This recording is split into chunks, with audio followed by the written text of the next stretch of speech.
Hello, everyone. My name is Catlyn Kirna. Hope to get some slides up here as well, eventually. We'll get there. My name is Catlyn Kirna, and I work for CGI Estonia, and I'm going to tell you about testing Spoofy. Now, really would like those slides now. Any progress? No, because it is, we do have them running here on the computer. But they're not going to there. No? Kasper? We don't have any slides up there. We have here. No, they're here. Can you make that happen? All right. Sorry about that. So my name is Catlyn, as I said, and we're going to talk about testing Spoofy. Now, we had a pretty fancy title otherwise. There we go. And the fancy title about and description about no budget and kids and all kinds of things. Don't worry, we will do all of that as well. So first of all, what is Spoofy? Now, first of all, before we get to that, what is Spoofy? All the little pictures you see throughout this whole presentation are from the game. So they are not random, they are all from the game. So Spoofy is a cybersecurity game for children, roughly 7 and up, depends on which world you're playing. And it was originally designed in 2019 in Finland. Now it exists in over 10 languages, more coming every day in multiple countries. It's a web game, and it's also an app game, different versions. Now, these days, the main development happens in Estonia. We are the ones who developed the game for different countries, so we have a lot of experience trying to make the game work with different alphabets and different languages, and trust me, there are differences between languages. Now, we have lots of partners in Estonia and elsewhere. All of this will be relevant in a moment. The game itself is not that difficult. It's a point-and-click game. You walk around, you interact with different kinds of characters, but there is a lot to do because as part of these interactions, you have to listen to dialogues. These characters talk to you. You have to also make choices. There are some visual choices you have to make. You have to read. You have to make decisions regarding these people's cybersecurity problems. And throughout all of this, you will become a cyber hero. That is our tagline. And it runs on Unity. And all of this, what you see here, will be relevant in a moment. Now, some of you might be thinking, 2019? Why are we talking about something like that? Well, that is not what I am going to talk about. In fact, what I'm going to talk about is what happened last year. You see, the original game released with 4 different worlds, or well, locations on Earth, and we decided to develop a 5th one. And this is the task at hand that we had. First of all, we had to create a new world that matched the old one. That meant that it had to have the same visual style. All the visuals you see are commissioned, especially for the game. None of these are bought assets. Well, I mean, that they are bought as in commission, but we don't buy them from any stores. It has to match the style, it has to match the gameplay, but at the same time, it has to raise the age level. The original game was roughly 7 to 11, but we wanted it to, the higher age limit to be, well, higher. Teenagers should play it as well. So we have the first task, match the old game. Second task, raise the age level. Third task, we have to meet expectations. The game is quite popular in Estonia and in quite a few other countries as well. So we have a lot of feedback from teachers, from children. I mentioned earlier, lots of partners, so they have their expectations as well. So we have to meet all of these expectations. Then we have to also work with said partners. So I mentioned the commissioning of these assets. So the actual design for the 5th world, both the visual that you see there, that screenshot is from the 5th world, and also the actual gameplay, sort of what are the assignments and how do you interact and all of these things. These were commissioned as well. And actually my story starts from when we got the commissioned assets. Throughout all of this, we have to meet the deadlines. In fact, as you can see from the bottom of the slide, we have an end date, October 2023. This wasn't arbitrary. There was a conference, and we were supposed to go and present the 5th world there. So it was a hard deadline. We'll come back to that. It also needs to be tested at different stages. It means that you can't move on before you can't move on to the next stage of development before you test the previous ones, because the voiceovers in the game have to match the text on screen exactly. We have to make sure that these texts on screen will not change. So that means that they have to be tested over and over again. All of the gameplay has to be tested before the voiceovers happen. Voiceovers take quite a bit of time, and then you have to, of course, test the voiceovers as well, and lots of other things. And all of this has to be done in Estonian, English, and Russian, as the Estonian development works with these 3 languages. And we had this time frame, we had from April to October. And we had the massive team of me and 2 developers. So, yes, it is easy to coordinate between 3 people. We are very, very tight, and we are very good friends. Now, I was just talking to them this morning because something came in again that is broken. They're both on vacation, and they were both ready to jump in, like, oh, should we do this? No, stay on vacation. But we are very good friends, but we are still just 3 people. Now, I come from a background of social scientists, and there are quite a few social scientists who believe that you should never say you have problems. Let's call them challenges then. Now, number 1. So we started our development in April, and our target group is children. And when it comes to children, there are a couple of huge issues. First of all, there are quite a lot of special rules when it comes to children. In order to test anything or do anything really with children who are underaged, you have to have parental permission. You also have to have access to these children. A good way to have access is schools. Of course, we were developing in the summer, and schools are famously closed in the summer. Okay, but we could also test it with teachers. You know, you don't need anything, any parental permission for teachers. Teachers are also closed during summer, so they are also on vacation. So this was a bit of a problem, because as I said, we needed to test it at different times. This different times at different phases thing became a huge issue, because you also need to look at the multiple languages. You're developing in multiple languages, you're trying to make the translations work, you're trying to match jokes in different languages, and you're trying to make sure that you don't accidentally send children to look up dirty cartoons on YouTube. I'll get back to that later, I promise. Now, our third problem was we didn't have a budget for testing. And that raises the question, are pens a budget? Because that's what we had.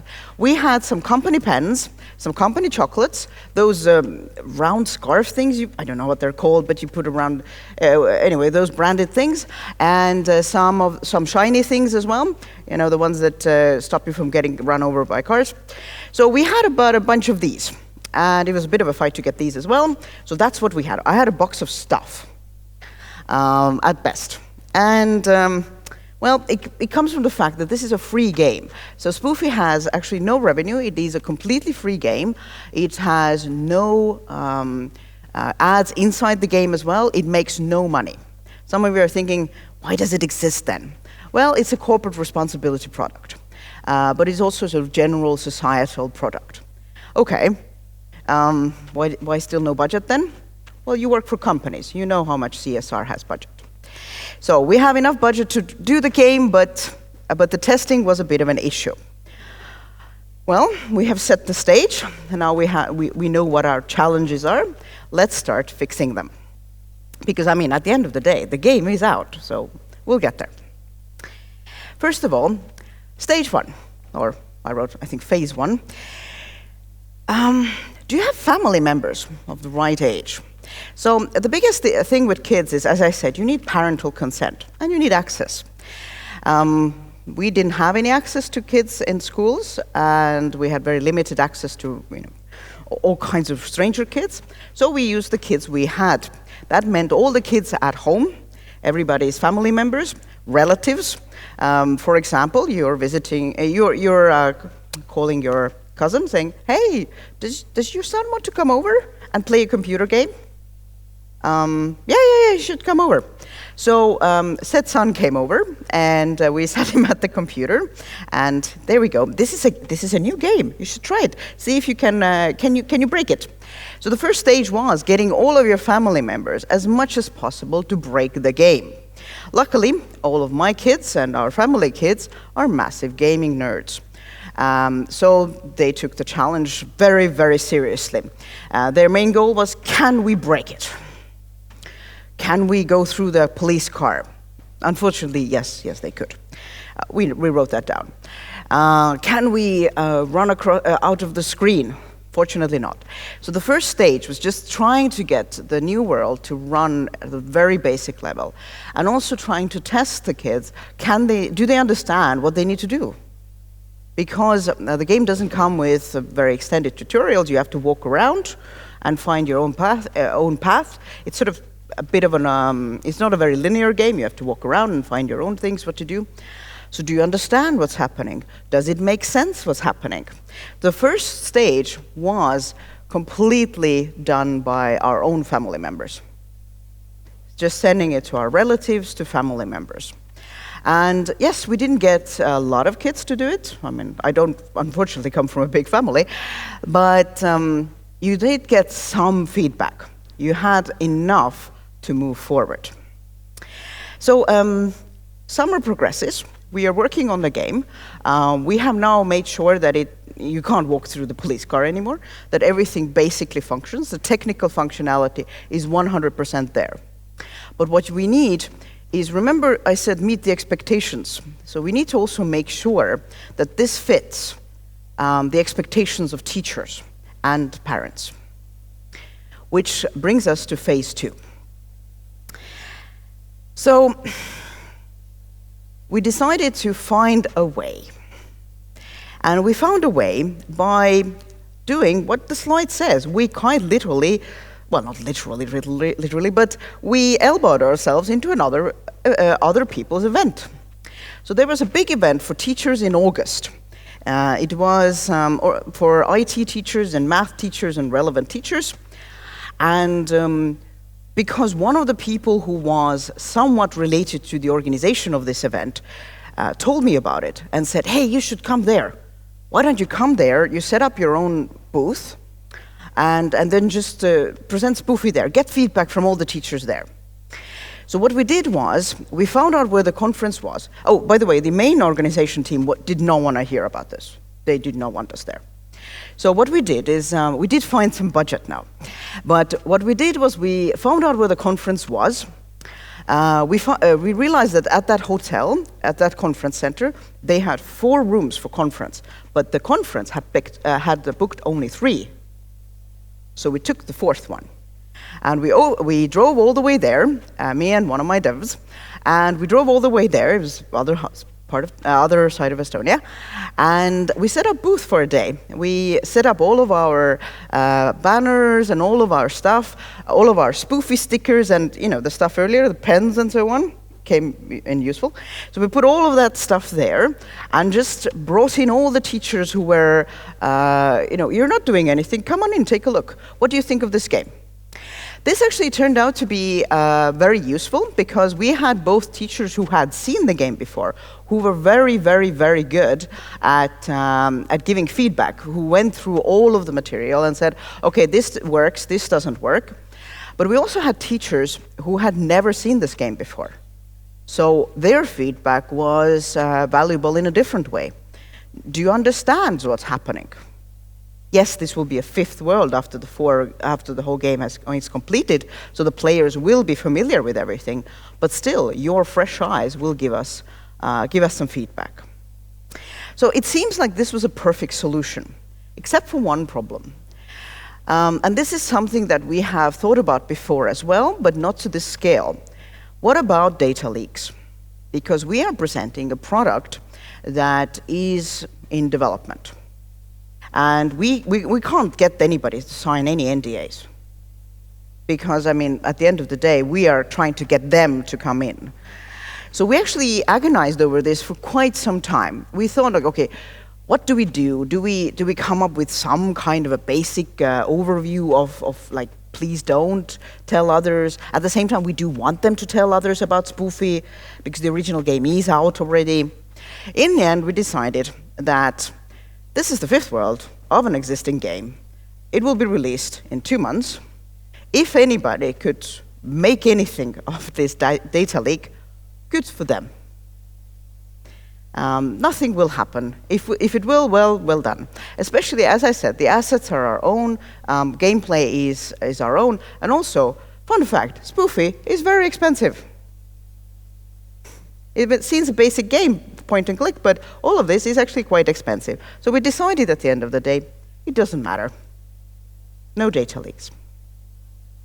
So we got feedback. Things were going well. So actually, based on this feedback, we redid the whole game. Of course, the visuals stayed the same, but a lot of the assignments were redone.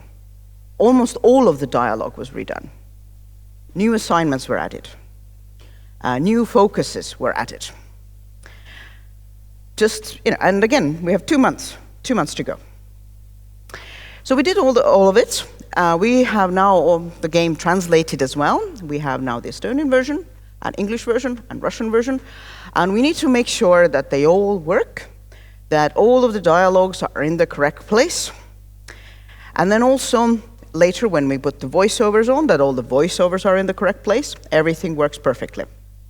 So what we need is somebody to constantly test this over and over again who isn't part of the production team.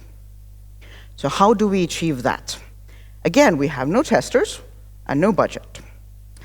Now, the answer to this question is that what you should really do is make sure that your children learn languages.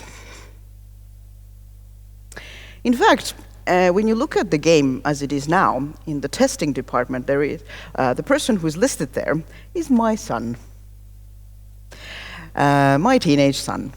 Because at the end of the day, what happened was he spent hours and hours and hours playing Spoofy for me. Today in English, then in Russian, then in Estonian. Does he understand what this is? Does he understand what that is? Are all the voiceovers in the correct place? Does this make sense? His Russian skills are not as good, but he can definitely tell if the dialogue is the correct one on top of what you see on screen. And also, he was there to provide some useful feedback. So I mentioned a dirty cartoon earlier, and some of you are still thinking about that, and others forgot. So in the English version of the game, the hackers hacked the hardware store and changed the name to Watermelon Hedgehog and Sons. So if you're wondering what is a watermelon hedgehog, so it's an internet trend where you cut up the watermelon and put sticks in the little pieces so that it looks like a hedgehog, and then it's easy to eat. There you go. Looks cool. So we were thinking of what to do with it in other languages. The Russian translators put in Yojik bez nojik, a joke without feet. Well, legs. And we're thinking what to do about it in Estonian. The watermelon hedgehog doesn't really work very well in Estonian. So we thought, there's a legendary cartoon called Siil udus, which means a hedgehog in the fog. It's a legendary cartoon. And at first we thought, okay, but it's a Soviet cartoon, politically not a good time. But then and then one of my devs asks, okay, but do kids even know what it is? So I call over my teenager, ask, okay, so do you know what Siil udus is? Yeah. Oh, why are you saying it like that? Because of the cartoon. Yeah, it's a cartoon. So here's fun fact. If you put in Siil udus on YouTube, the first reply you get is the original Soviet cartoon, but the Estonian voiceover has been removed. Instead, it has subtitles in Estonian, which are very, very dirty. It is the #1 response that comes up, and even though I had seen it before, but I had long forgotten it, because that video has been up for 16 years. It is the #1 response. So if we put that in an educational game, then those kids, if they're wondering what is siilotus, and they put it in Google, one of the first responses is about a cartoon where a hedgehog is running around and talking about the grass tickling his balls. Well, yeah, it could be educational in a way. So there you go. What you need to do is absolutely ask the target group what happens. Now, if you're wondering what happened in the end with the Estonian translation, to be honest, we just kept the watermelon hedgehog as a translation. We just put it in Estonian. But there was a lot of testing happening, day in, day out. And as I did pay him later. I didn't bring him today, but for him to prove that I did pay him. But I did give him some money later, and he did a lot of testing for us. He did put it on his CV as well, and he's listed in the credits, so, you know. And at the end as well, we looked at also our partners. We showcased the game to different partners as well to get their feedback, which was more of a sort of, do you have anything to add feedback? Because we were not going to change anything anymore. But still, you know, we got some feedback, and you know, if there's a need for minor changes. So there we go. We are now in October. Things are great. The game is ready. We have pushed the Google version up on the store. It seems to be up already. We're working on the iOS version. It seems to go up now as well. I'm in Tallinn at the bus station, waiting to board the bus. And I have an Android phone, so my phone has updated the Spoofy to the new version. So I start playing it, and broken. Completely broken. In the game, you can go to the store and buy little animals, not for actual money, but for your playing. The store was full of ghost dogs. All the animals were dogs, and they had these huge ghost eyes. And the game promo is tomorrow. So I'm getting on the bus. The girls pull the game down from the store, and because what happened here is that, as I said, the original game was 4 worlds, and we essentially, built and it was supposed to be a finished game, all wrapped up, and we were building the 5th one on top of it. And something between these two lines, between these two sort of games, had broken. So I go to the conference for the first day of the conference while my devs are building new versions. And then the rest of the day, as soon as I could get into my hotel, the rest of the day was extremely exciting. It consisted of them taking turns building the game. One built the game, and then me and the other dev downloaded it to our respective computers and tried to find where it breaks. And we spent doing that for the next 6 hours. Once I was telling this story to some high schoolers or secondary school students, and I was telling that story because for them it's like, how difficult is it to test a game? It's not that difficult. You just look at it and play through it. And I use this as an example of, you do it. I think that evening I played through all of Spoofy at least 12 times in a row. We did find the bugs. We did find where it breaks and why it breaks. We did fix it, and we did get it up again by morning. Fortunately, the web version was easy to replace, so I used the web version for my presentation. And I said, well, the app will be functioning fairly soon. In a few days it was all up and running. But of course, it's not software development unless things break at the last minute. You all know how that works. So what can we learn from our experience? Well, besides the fact that budget is useful. Now, first things first is that if you have no budget, you do have to be creative, and that goes for everything when it comes to very difficult situations. And if you're creating a free product like us, where budgets are limited, then a lot of this creativeness also is related to, it's related to family members, it can be related to your friends. When we localized the first 4 worlds, we also utilized all of my friends' kids and so on. And also you have to be creative when your target group is unavailable. And with children, it is especially tricky because they are, by definition, quite unavailable. They are very difficult to get access to properly, at least in a way that would give you feedback. Of course, we are, in a way, still testing it.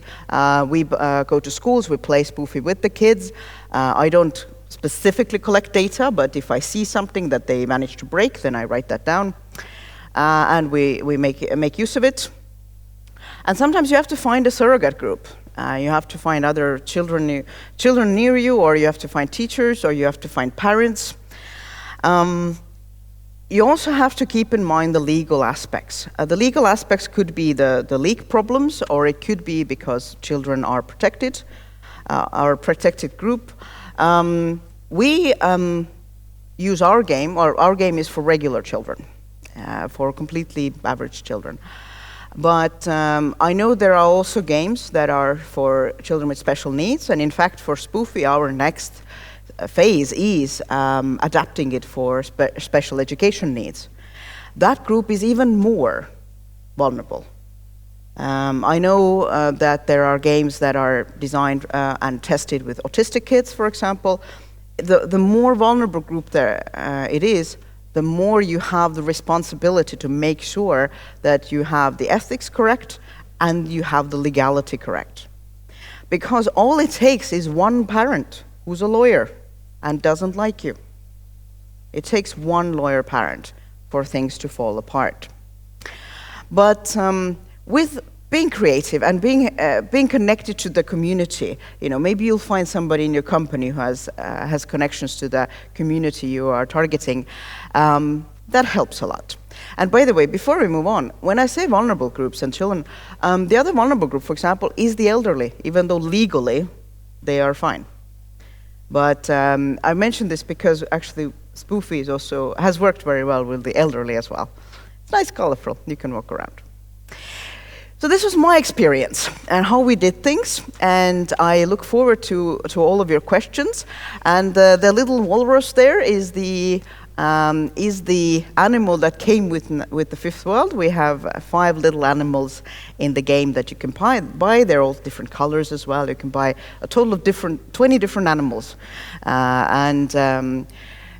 can buy them, well, not with real money, but with game money. Because again, we don't make any money out of it. But thank you for listening, and are there any questions?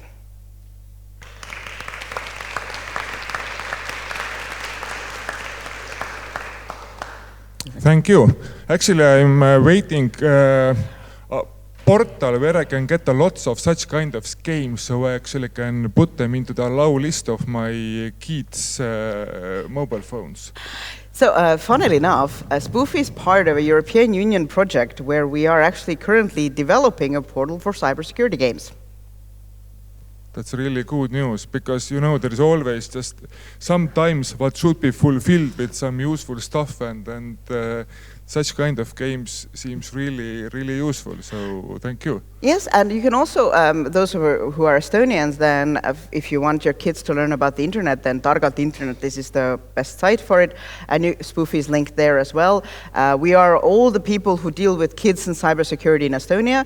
Small country benefit, we're all linked with each other, and we also literally link it to each other on our websites as well.